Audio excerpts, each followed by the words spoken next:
तो जैसा कि हमने गॉस लॉ कंप्लीट किया है, अब हम करेंगे उसके कुछ क्वेश्चंस। तो पहला क्वेश्चन कह रहा है, मान लीजिए एक स्फीयर है और स्फीयर के अंदर एक है dipole minus Q plus Q, ठीक है, स्फीयर के अंदर। अब इसकी वजह से इलेक्ट्रिक फील्ड भी पूछ सकता है, आपसे फ्लक्स भी पूछ सकता है। तो अगर हम देखें यहाँ पे फ्लक्स निकालना हो तो फ्लक्स कितना होगा, summation Q upon epsilon naught, क्योंकि समेशन क्यू है 0 तो फ्लक्स कितना हो जाएगा 0। सिमिलरली मान लीजिए एक इस तरह की सरफेस है अपने पास, इसको इलेक्ट्रिक फील्ड में रख दिया। इलेक्ट्रिक फील्ड कुछ इस तरह से मान लीजिए, ठीक है, इस तरह से इलेक्ट्रिक फील्ड है और इसमें हमने इसको रख दिया, एक कटोरा है, कटोरे को रख दिया, मान लीजिए ढक्कन लगा के कटोरे को रख दिया। अब कह रहे इसमें से फ्लक्स बताइए कितना होगा। तो फ्लक्स निकालने के लिए क्या करेंगे, E डॉट ए, ठीक है ना। तो फ्लक्स जो टोटल फ्लक्स आएगा, टोटल फ्लक्स दो सरफेसेज है यहाँ पे, एक तो सरफेस है फ्लैट, ये इसको 1 कहते हैं, इस सरफेस को 2 कह देते हैं। तो सरफेस 1 की वजह से प्लस सरफेस 2 की वजह से, दोनों की वजह से हमें क्या निकालना पड़ेगा, यहाँ पे इलेक्ट्रिक फ्लक्स निकालना पड़ेगा, ठीक है। तो उसको कैलकुलेट करने के लिए हम क्या करेंगे, सबसे पहले 1 के लिए E डॉट ए, तो फ्लक्स ड्यू टू 1 ये आ जाएगा अपने पास E डॉट ए, तो E डॉट ए प्लस φ2 रखते हैं। E डॉट ए कितना होगा, E डॉट ए, यहाँ पे देखिए E इधर है, A इधर होगा 90 डिग्री, तो E dot A, E A cos 90 कितना हो जाएगा, cos 90 plus φ2 is equals to 0, क्योंकि क्लोज सरफेस है, नेट फ्लक्स 0 होगा, ठीक है, जितना एंटर करेगा उतना बाहर निकलेगा, तो φ2 इज इक्वल्स टू 0। तो नेट फ्लक्स क्या आ गया 0, तो नेट फ्लक्स आ जाएगा 0। ये टोटल फ्लक्स 0 के लिए है, क्योंकि इसके अंदर कोई चार्ज नहीं है। इसके अंदर कोई चार्ज होता तो हम लगाते summation Q upon epsilon not, पर अंदर तो कोई चार्ज है नहीं, इसलिए हमने नेट फ्लक्स टोटल 0 लिया है। इसके बाद मान लीजिए अगर ये सरफेस ऐसे रखी होती, सेम इलेक्ट्रिक फील्ड में इसमें ना, इस तरह से, तो फ्लक्स कितना आता है, यहाँ तो फ्लक्स आ गया 0, तो हम लिखते हैं φ1 प्लस φ2, ये नेट फ्लक्स होगा। अब क्योंकि इसके अंदर कोई चार्ज नहीं है तो फ्लक्स तो 0 रहेगा, ठीक है ना, नेट फ्लक्स 0 रहेगा क्योंकि अंदर कोई चार्ज है नहीं। तो अब हमें चाहिए कि कर्व सरफेस में से और इसमें से, दोनों में से कितना फ्लक्स होगा। तो देखिए φ1 मतलब ये, इसको 1 कह देते हैं, इसको 2 कह देते हैं, कर्व सरफेस को, कर्व सरफेस है 2 और फ्लैट सरफेस है 1। तो फ्लैट सरफेस के लिए लिखेंगे E डॉट ए प्लस φ2 बराबर 0। E डॉट ए, इसका एरिया है A, इलेक्ट्रिक फील्ड है E, तो ई ए कॉस 0 प्लस φ2 बराबर 0, तो φ2 आ जाएगा माइनस का ई ए। अब देखिए माइनस ई ए क्यों आया, मैंने जैसा अभी बोला, जितना यहाँ से फ्लक्स एंटर होगा उतना फ्लक्स यहाँ से बाहर जाएगा, ठीक है। तो हो क्या रहा है, यहाँ पे टोटल फ्लक्स 0 है, जितना अंदर आया उतना बाहर गया, ठीक है। चलिए नेक्स्ट क्वेश्चन देखते हैं। मान लीजिए एक लेट्स से क्यूब है, ये क्यूब है, हमने इस क्यूब के सेंटर पे चार्ज क्यू रख दिया, क्यूब के सेंटर पे चार्ज क्यू रख दिया। क्वेश्चन ये है कि कितना फ्लक्स इससे पास होगा, 6 सरफेस से, और कितना एक सरफेस से फ्लक्स पास होगा। तो इसकी 6 सरफेस से मिलाकर के जो फ्लक्स पास होगा वो होगा summation Q upon epsilon not. Summation Q कितना आ जाएगा, समेशन क्यू आ जाएगा क्यू एप्सिलॉन नॉट, ये आ जाएगा फ्रॉम ऑल 6 सरफेसेस, और वन सरफेस से फ्लक्स पास होगा summation Q upon epsilon not multiply by 1/6, क्योंकि 6 सरफेस से sigma Q upon epsilon not pass हो रहा है 6 सरफेस से मिला के, तो 1 से कितना होगा, अपॉन 6 कर देंगे। लेकिन इसी क्वेश्चन को थोड़ा सा ट्विस्ट किया जा सकता है। मान लीजिए कहेगा कि हमारे पास ये जो क्यूब है, हमने चार्ज को क्यूब के सेंटर पे ना रखकर एज पे रख दिया, एक कॉर्नर पे रख दिया। मान लीजिए ये कॉर्नर पे रख देते हैं चार्ज को। अब अगर आप क्यूब के कॉर्नर पे चार्ज को रख दोगे तो क्योंकि चार्ज का केवल 1/8 पार्ट ही अंदर है, समझिए, इस चार्ज को पूरा कवर करने के लिए मुझे एक क्यूब तो ऊपर बनाना पड़ेगा इस तरह से, है ना, एक क्यूब इसके साइड में, एक क्यूब नीचे, और ऐसे कैसे 4 क्यूब उसके आगे। तो टोटल 8 क्यूब लगेंगे मुझे इस पूरे को कवर अप करने के लिए, चार्ज को कवर करने के लिए। तो 8 क्यूब का मतलब क्या हो गया कि पूरे 8 क्यूब में से मिलाकर के जो फ्लक्स पास होगा वो होगा Q/ε0। ठीक है, जब मैंने कॉर्नर पे रखा है तो इस चार्ज को कवर अप करना है। ठीक है, जैसे मान लीजिए कि ये क्यूब है मेरे पास और यहाँ पर चार्ज रखा है, ठीक है ना। तो इस चार्ज को कवर अप करने के लिए सोचिए एक स्फीयर रखा है छोटा सा, तो 1 2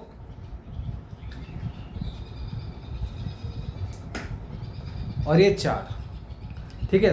तो इस तरह से, तो 4 तो ये हो गए, यहाँ पे स्फीयर है, और 4 ही स्फीयर इसके ऊपर भी आएंगे, 4 क्यूब्स, ठीक है ना। तो टोटल 8 क्यूब चाहिए होंगे मुझे इस चार्ज स्फीयर, मान लेते हैं स्फीयर को कवर अप करने के लिए, जो कि कॉर्नर पे रखा हुआ है। और सभी 8 में से मिलाकर के जो टोटल फ्लक्स होगा वो समेशन Q/ε होगा। मतलब 8 क्यूब में से समेशन Q/ε0 फ्लक्स आ रहा है, तो 1 में से कितना होगा, फ्रॉम 1, ये हो जाएगा Q/8ε0। ठीक है, आगे चलते हैं। देखिए नेक्स्ट क्वेश्चन में कह रहा है कि मान लेते हैं एक इलेक्ट्रॉन है, वो एक लीनियर चार्ज है, जिसकी चार्ज डेंसिटी है लैम्डा चार्ज डेंसिटी के एक लीनियर चार्ज के अराउंड सर्कल में ऑर्बिट कर रहा है, घूम रहा है, एक सर्कुलर ऑर्बिट में घूम रहा है जिसकी रेडियस है r।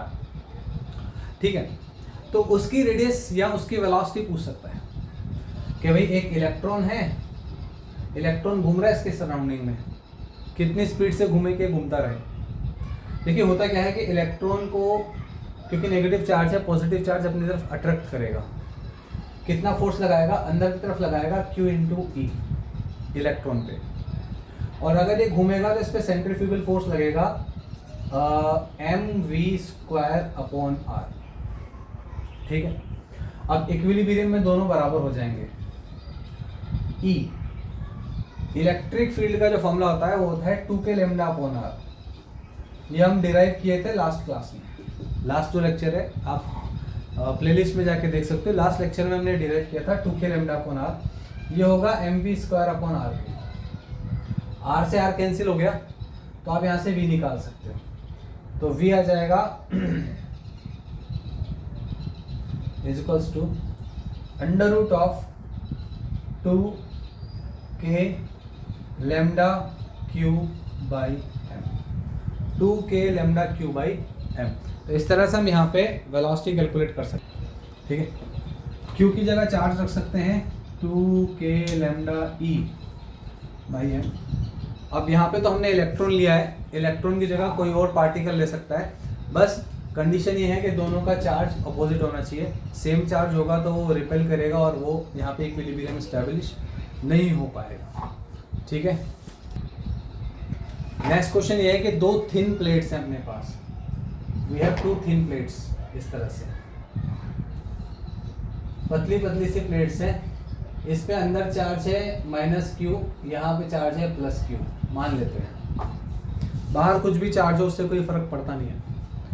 अब क्वेश्चन ये है कि इलेक्ट्रिक फील्ड कितना होगा पॉइंट नंबर 1 पर, पॉइंट नंबर 2 पर और पॉइंट नंबर 3 पर। तो हमें इलेक्ट्रिक फील्ड निकालना है पॉइंट 1, 2 और 3 पर। तो कैलकुलेट करने के लिए हम क्या करेंगे, मान लेते हैं इसकी surface charge density is sigma, Q अपन होता है सिग्मा मान लेते हैं। अब पॉइंट नंबर 1 पर अगर हम इलेक्ट्रिक फील्ड देखें इसकी वजह से माइनस क्यू की वजह से तो इधर आएगा और प्लस वाले की वजह से उधर जाएगा, सही। तो यहां पर इलेक्ट्रिक फील्ड हो जाएगा 0, ठीक है। सिग्मा अपॉन एप्सिलॉन नॉट, हमने इलेक्ट्रिक फील्ड का फॉर्मूला कैलकुलेट किया था, E equals to sigma upon epsilon naught, क्योंकि चार्ज डेंसिटी सेम है दोनों की, चार्ज सेम है दोनों पे और ऑपोजिट डायरेक्शन में है, ऑपोजिट में उनका साइन है। तो क्योंकि मैग्नीट्यूड इक्वल है और साइन ऑपोजिट है तो क्या होगा, इलेक्ट्रिक फील्ड 0 हो जाएगा। सेम चीज होगी पॉइंट नंबर 3 के लिए। इसकी वजह से इलेक्ट्रिक फील्ड जाएगा प्लस क्यू की वजह से उस साइड और माइनस क्यू की वजह से इधर, तो इलेक्ट्रिक फील्ड 0 हो जाएगा।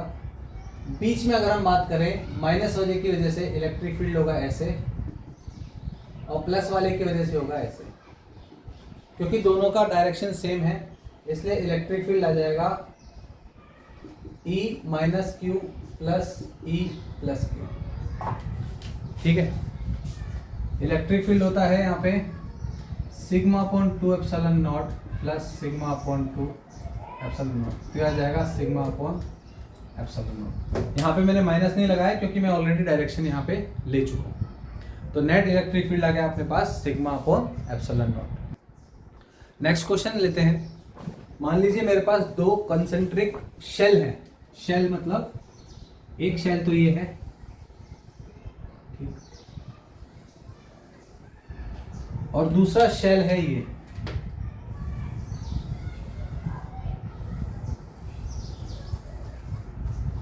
आगे चलते हैं, इसकी जो रेडियसेस हैं, रेडियस, इसकी रेडियस मान लेते हैं कुछ है लेट्स से A, इसकी रेडियस है B, इसकी रेडियस है C और बाहर वाले की रेडियस है D, ठीक है। हमने अंदर वाले को चार्ज दिया है मान लीजिए 3 कूलम्स, 3Q चार्ज दे दिया मैंने इसको 3Q, और बाहर वाले के पास टोटल चार्ज है let's say 6Q, total charge है 6Q शेल के पास, इनर शेल के पास 3Q, आउटर के पास 6Q। क्वेश्चन क्या है वो सुनते हैं। सबसे पहला चार्ज बताना है सरफेस A पर, सरफेस B पर, सरफेस C पर और सरफेस D पर। मतलब इस सरफेस पे, इस पे, इस पे, इस पे, चारों सरफेस पे कितना कितना चार्ज होगा वो हमें बताना है। सबसे पहले बात करते हैं A पर।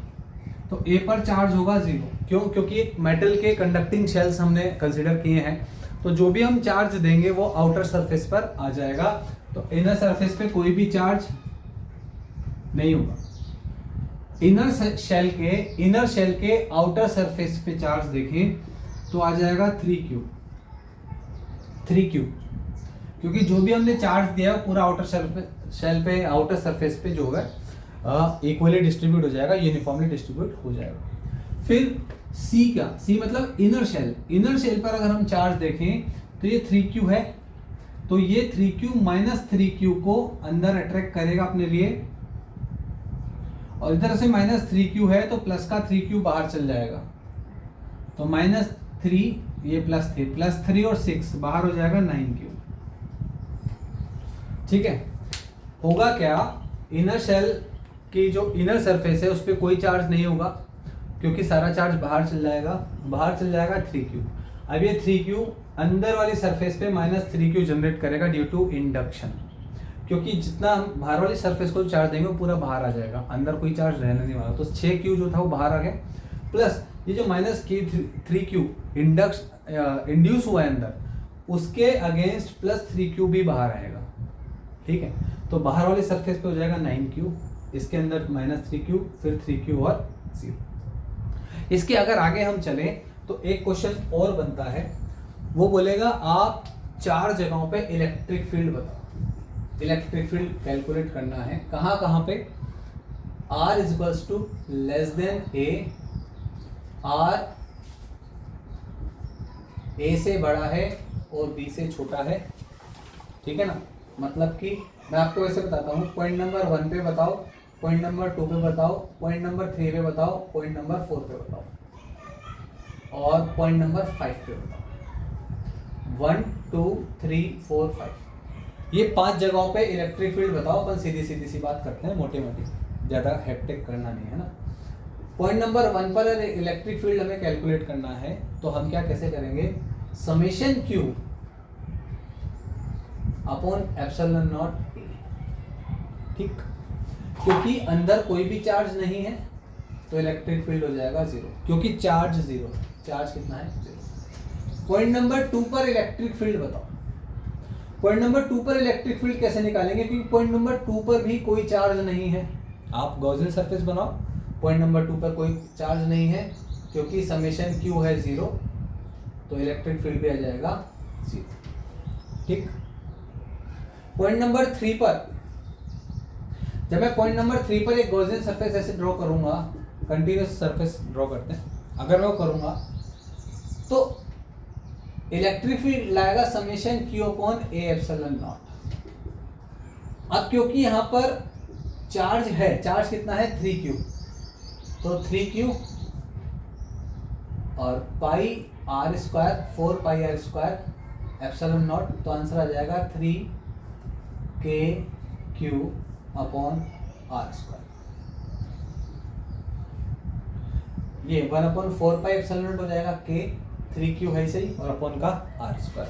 तो ये इलेक्ट्रिक फील्ड आ जाएगा पॉइंट नंबर 3 पर, क्योंकि हमने जो गॉसियन सरफेस बनाया उसके अंदर कुछ चार्ज है, वो चार्ज कितना है 3q, ठीक है। आगे चलते हैं पॉइंट नंबर 4 पर।